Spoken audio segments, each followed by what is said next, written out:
Dear students, आज हम coordinate geometry के अंतर्गत त्रिभुज का क्षेत्रफल निकालना सीखेंगे। त्रिभुज ABC है, इसका हमें जैसे क्षेत्रफल ज्ञात करना है तो इसके 3 शीर्ष हैं, A x1, y1, B x2, y2 और C x3, y3। हमने इन 3 शीर्षों से x अक्ष पर लंब खींचे। शीर्ष A से हमने जो x अक्ष पर लंब खींचा है AP है उसका नाम, और शीर्ष B से जो हमने x अक्ष पर लंब खींचा वो BQ है, और शीर्ष C से जो हमने लंब खींचा वो है CR। आप देख सकते हैं। तो लंब खींचने से इस चित्र में 3 प्रकार के चतुर्भुज हमें प्राप्त होते हैं। वो चतुर्भुज इस प्रकार से हैं ABQP। आप देख सकते हैं ABQP, ये हमें चतुर्भुज प्राप्त होता है। और ये चतुर्भुज जो है हमें दिखता है, ये समलंब जैसा दिखता है समलंब जैसा। और दूसरा जो चतुर्भुज हमें मिलता है वो है APRC। ये देखेंगे, इन लंबों को लेकर के हमने जो है चतुर्भुज बनाया वो APRC है, और ये भी जो है समलंब है। और तीसरे प्रकार का जो चतुर्भुज दिखता है वो भी BQRC, ये भी एक समलंब ही है। तो यदि आपको त्रिभुज ABC का क्षेत्रफल ज्ञात करना हो तो आप कैसे ज्ञात करेंगे? चतुर्भुज ABQP का क्षेत्रफल प्लस चतुर्भुज APRC का क्षेत्रफल माइनस चतुर्भुज BQRC का क्षेत्रफल आप करेंगे। जैसे कि इसका क्षेत्रफल प्लस इसका क्षेत्रफल माइनस इसका क्षेत्रफल, तो हमारे पास ट्रायंगल ABC का क्षेत्रफल निकल आएगा। अब सबसे पहले हम देखते हैं कि चित्र में ABC में क्या हो रहा है। हमने जो इनमें लंब खींचे हैं x अक्ष पर, तो A बिंदु से जो हमने लंब खींचा हुआ है, तो सबसे पहले हम देखते हैं बिंदु A जिसके निर्देशांक x1, y1 थे। इसका अर्थ ये है कि बिंदु A की जो x अक्ष पे जो दूरी है मूल बिंदु से वो कितनी है? x1 है। आप देख सकते हैं ये x अक्ष को दर्शाता है OP, ये x1 डिस्टेंस है। और बिंदु A की जो y अक्ष पे जो दूरी है वो कितनी होगी? y1 होगी। देख सकते हैं x1, y1 का अर्थ ये है कि इस बिंदु A की x अक्ष पे जो दूरी है x1 है, और y अक्ष की जो दूरी है मूल बिंदु से वो कितनी होगी? y1 होगी। बिंदु B, इसके निर्देशांक x2, y2 है। इसके लिए भी हम देख लेते हैं कि इस बिंदु B की मूल बिंदु से x अक्ष तक की दूरी कितनी है, और इसी बिंदु की मूल बिंदु से y अक्ष पर कितनी डिस्टेंस है। तो आप देखेंगे बिंदु B पे देखेंगे मूल बिंदु से जो ये यहाँ x अक्ष के लिए जो दूरी है वो कितनी x2 होगी, और बिंदु B की मूल बिंदु से y अक्ष पे अगर आप जाएंगे तो कितनी डिस्टेंस मिलेगी आपको? y2। देखेंगे ये y2 डिस्टेंस पे है कि नहीं है। इसी प्रकार से आप बिंदु C को भी, यानी शीर्ष C के भी जो निर्देशांक x3, y3 को दे करके आप आराम से कह सकते हैं कि इसके मूल बिंदु से x अक्ष की जो डिस्टेंस है OR वो है x3, और जो है मूल बिंदु से जो इसकी y अक्ष की जो डिस्टेंस है वो कितनी होगी?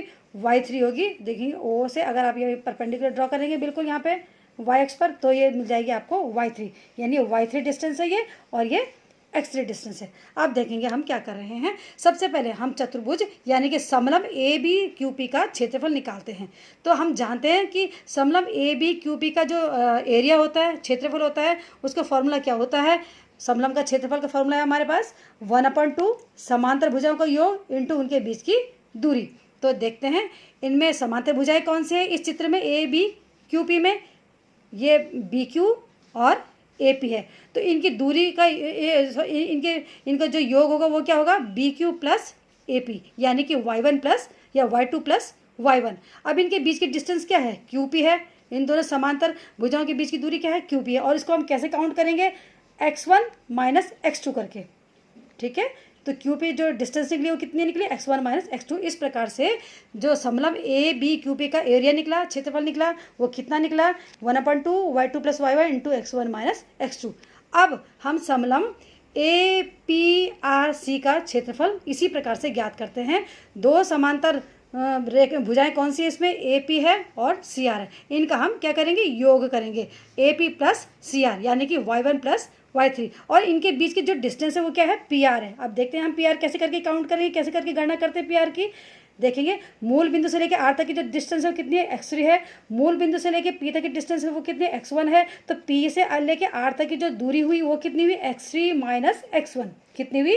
x3 minus x1। तो इस प्रकार से समलंब APRC का जो एरिया निकल जाएगा या क्षेत्रफल निकलेगा वो निकलेगा 1/2 y1 plus y3 into x3 minus x1। अब आएगा समलंब बी क्यू आर सी का एरिया निकालना। तो वो भी इसी प्रकार से होगा कि समांतर जो भुजाएं हैं वो कौन सी है, इसमें बी क्यू और सी आर है, इनको हम ऐड कर देंगे यानी कि जोड़ देंगे। हमारे पास फॉर्मूला था ना कि समांतर भुजाओं का योग, तो समांतर भुजाएं बी क्यू और सी आर को जोड़ देंगे यानी कि y2 प्लस y3 करेंगे। अब इन्हीं समांतर भुजाओं के बीच की जो दूरी क्या है, क्यू आर है, उसकी इसको हम गणना करते हैं कि क्यू आर कितना होगा। देख सकते हैं हम मूल बिंदु से ओ से लेकर आर तक की डिस्टेंस कितनी है, x3 है। मूल बिंदु से लेकर क्यू तक की जो डिस्टेंस है वो x2 है। तो क्यू से लेकर आर तक की कितनी भी दूरी, x3 माइनस x2। तो इस प्रकार से जो समलंब बी क्यू आर सी है उसका क्षेत्रफल कितना निकलेगा, 1/2, यहाँ पे हमने लिखा है 1/2 B Q plus C R into Q R, यानी कि 1/2 y2 plus y3 into x3 minus x2। ये हम माइनस में लिखेंगे, आप लोग खास क्या लिखेंगे, ये हमने माइनस में क्यों लिखा है, इन दोनों समलंब का क्षेत्रफल जोड़ना है और इस समलंब के क्षेत्रफल को घटाना है, तभी आपका ये त्रिभुज का क्षेत्रफल निकलेगा। अब हम इसे आगे बढ़ाते हैं, कैसे करना है। अब हम इसे कैलकुलेशन करते हैं। हमने क्या करना है, तीनों स्टेप में से, तीनों पदों में से फर्स्ट टर्म है, ये सेकंड टर्म है और ये थर्ड टर्म है, इनमें से हमने 1/2 को कॉमन ले लेना है। उसके बाद देन ब्रैकेट्स को क्या करना है, इंटू करके हमने इन्हें सिंप्लीफाई करके सॉल्व करना है। देखेंगे अब क्या करेंगे, x1 की मैं पहले इन दोनों से मल्टीप्लाई कर रही हूँ, इंटू कर रही हूँ, तो क्या आएगा x1 y2 plus x1 y1, ये लिख दिया। अब इसके बाद माइनस x2 की मैं इन दोनों से इंटू करूँगी, तो minus x2 y2 minus x2 y1, ये देखें हमने लिख दिया। इसके बाद अगले उसमें जाएंगे, x3 के मैं इन दोनों से इंटू कर रही हूँ, देखेंगे क्या आएगा, x3 y1 plus x3 y3, ये आएगा, ये लिख दिया है। इसके बाद इस माइनस x1 से मैं इन दोनों की इंटू करूँगी, तो देखते हैं क्या आएगा, minus x1 y1 minus x1 y3, ये हमने लिख दिया x1 y3।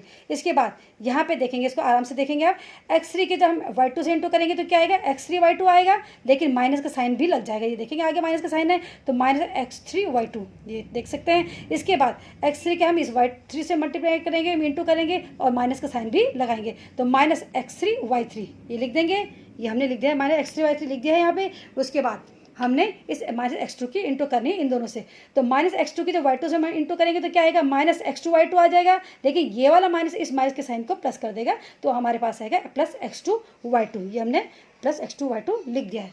उसके बाद अंत में हम लिखेंगे माइनस x2 के y3 से हम इंटू करेंगे तो क्या आएगा, माइनस x2 y3, लेकिन ये माइनस का साइन लग के क्या आ जाएगा, प्लस x2 y3, ये देखेंगे। अब हम अगले स्टेप में चलते हैं, लेकिन उसके जाने से पहले हम देखते हैं कि plus x1 y1 minus x1 y1 ये कैंसिल हो जाएंगे, minus x2 y2 plus x2 y2 ये कैंसिल हो जाएंगे, और minus x3 y3 plus x3 y3 ये पास में कैंसिल हो जाएंगे। जो बच जाएंगे उन पदों को मैंने यहाँ नोट कर लिया, यहाँ लिख दिया है।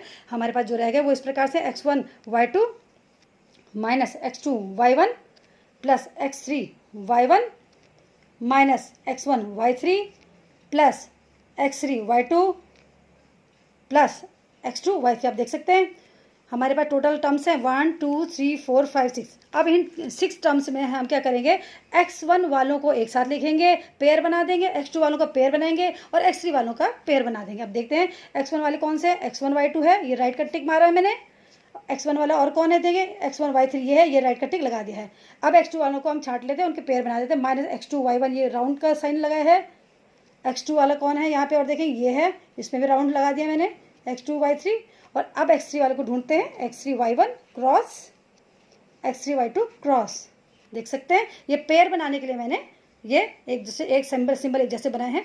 अब सबसे पहले x1 वालों को लिखते हैं, x1 ये है और राइट का टिक ये लिखा, ये x1, तो x1 हमने कॉमन ले लिया, हमारे पास रह गया y2 माइनस y3 ब्रैकेट में। इसके बाद हम x2 को देखते हैं, x2 को हमने यहाँ से कॉमन ले लिया, x2 कॉमन आ गए, तो क्या रहेगा हमारे पास y3 माइनस y1, ये आ गया।